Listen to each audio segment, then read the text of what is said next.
हाय नमस्कार. बघू शकते वातावरण एवढं डेंजर झालं की मापच नाही त्याला. लईच डेंजर झालं. आता आपल्यासारख्या माणसांना सांगा येतंय, डॉक्टरकडे जाता येतंय, सांगा येतंय डॉक्टरला असं होतंय. बरं झालं तरी आपण काय पण इलाज करतोय. ह्या लेकरांनी काय करायचं, या पोरीनं काय करायचं. इतकी सकाळ आंघोळ घातली, जी उबळजी चालू होती खोकायची, तिची प्रमाणाच्या बाहेरच खोकला.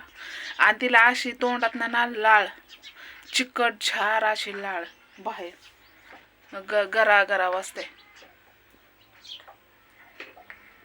सुवासच चला नाही, दोन्ही नाक पॅक झालेत बानूचे. आणि पण खोकला झेंडोबा मन ही आता वर ठेवलाय. गरम पाणी केलंय पातेल्यात, बाटली भरून ठेवली, पाजलं. आणि कारल्याचा पाला पाजला तरी पण बानूला काय बरं वाटत नाही. औषधं बी आणली ती बघू शकताय. औषधं तर कॅरी बॅग मध्ये आहे ती पाजले सकाळ सकाळ. पण थोडस आता आराम पडलाय, झोपली काय. इथं नुसतं धडधड धडधड धडधड धडधड असं असं होतंय बानूच्या. इतकी मी घाबरली की मला कळ ना काय सुद्धा. लेकराला काय झालं ना काहीच कळतच नाही. आणि तिला खोकलाच थांबा ना तिचा. आताशी आराम झाली, जरा औषध पाजलं, जरा बरं वाटायला लागलं आता.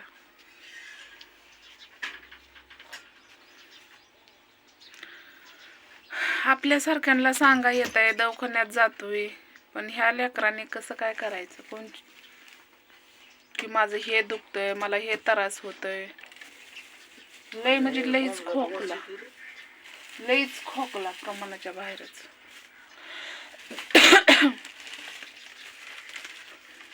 आता आराम पडलाय बानूला जरा.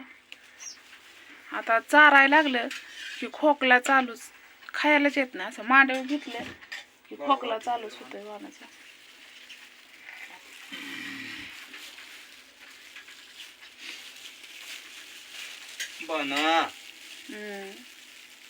झोपली मरणाची ओबळ तिला.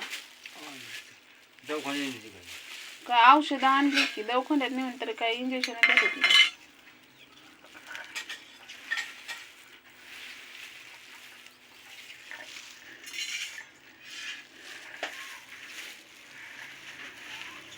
आता चाराय घेतलं की अजून तिला खोकला चालू होतोय. चाराय घेतलं की खोकला येतोय. आणि इतका खोकला येतोय की प्रमाणाच्या बाहेर खोकला. तिला खोकला नाही कधी आला, पण याच बारीने खोकला. पण लईच लेकरं पण आजारी पडले ती. पण एवढे पण आजारी लहान लेकरं पडल्यावर कसं त्या लेकरांचं कळायचंय काय दुखतंय काय नाही. आणि बानूसारख्या लेकरांचं तर काय समजायचं. आता मला एक समजतंय तिचं काय होतंय काय नाही. आता मी तर म्हणलं होतं भट्टीवर बानूला सोडून जावं, पण मन तर लागल का माझं कामावर. म्हणून 4 पैसे जवळ असलेलं बरं, म्हणून त्याच्यासाठी मी चालली. काही गोष्टी सांगून कोणत्या गोष्टी होत नाहीत, बरोबर आहे की नाही. आपल्यापाशी पैसा असेल तर आपण पटकन पळू शकतो. आणि आमच्या गावात गाड्याची सोय नाही. आणि बानू आता नेहायला पूर्णपैकी बानू पहिल्यासारखी राहिली नाही. चुटकीरनं खांद्यावर टाकायची आणि जायचं. तर बानूचं पाय पाक माझ्या पायात गुडघ्याच्या खाली येते, तर म्हणून ती मला चालता येत नाही. तिचं पाय असं असं असं होते तर त्यामुळं मला चला येत नाही. म्हणून बानूला काय न्यायचं नव्हतं मला. पण बघू आता आई आजीन काय होतंय काय नाही बघू. पण थंडीचं ही कामावून माझं जास्त लक्ष राहणार नाही, कारण 2 कामं माझी जास्त करायची कमी होतेली. काहीतरी मिळवण्यासाठी काहीतरी गोष्टी कराव्याच लागते. त्या कोणची गोष्ट आपल्याला घरात मिळत नाही. जेव्हा आपण कष्ट करल तेव्हा 4 घास चांगलं खातो आपण, बरोबर आहे का नाही. म्हणून त्यासाठी माझं होडचड चाललंय की बाबा पटकन आपण कामाला जावं. आताशी बानूची उबळ थांबली. एवढं टेन्शन आलं मला की नेमकं झालंच काय. पांढरून ही डोळं बानू करत होती. म्हणजे काळी अशी काळपाट जीभ पडली होती तोंड परून तिचं. असं नाही का, वेगळंच वातावरण झालं तिचं. आता झोपले. औषध केलं, औषध पाजली. आता तिला चारते. चारताना अजून खोकला तिचा चालूच होतो.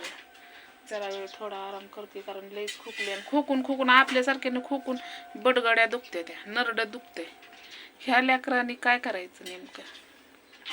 एवढं पण देवाने हे करू नये.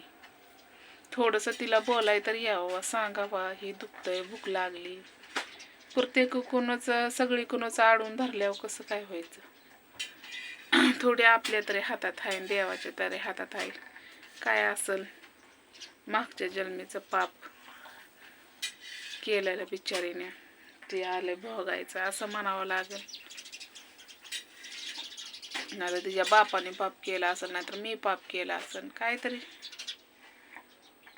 म्हणते ती पहिली माणसं तशी, म्हणून म्हणायचं. काय काय नसतंय तसं. मला पण वाटतंय काय नसतंय तसं, पण जे देवाने दिलंय तशी जसं द्यावं लागतंय तसं घ्यावं लागतंय. आणि आपल्याकडं एवढा पैसा पाणी नाही की आपण दवाखाना करावा. आणि वातावरण पण एवढं डेंजर झालं की म्हणते ती गारफेट पडणार आहे.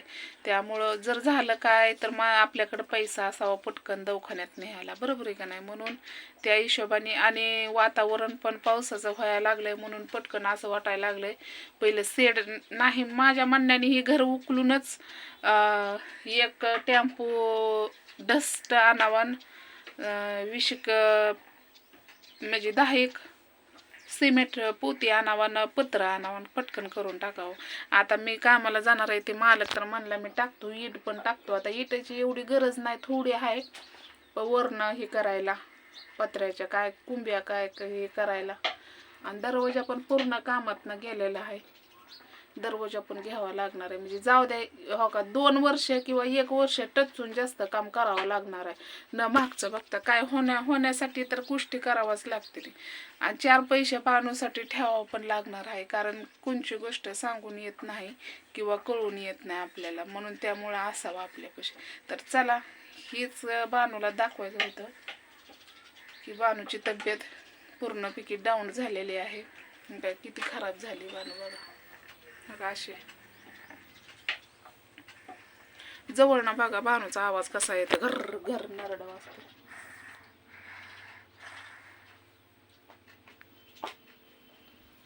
बघितलं का आवाज वाजतो, इथं वाजतंय नारडात.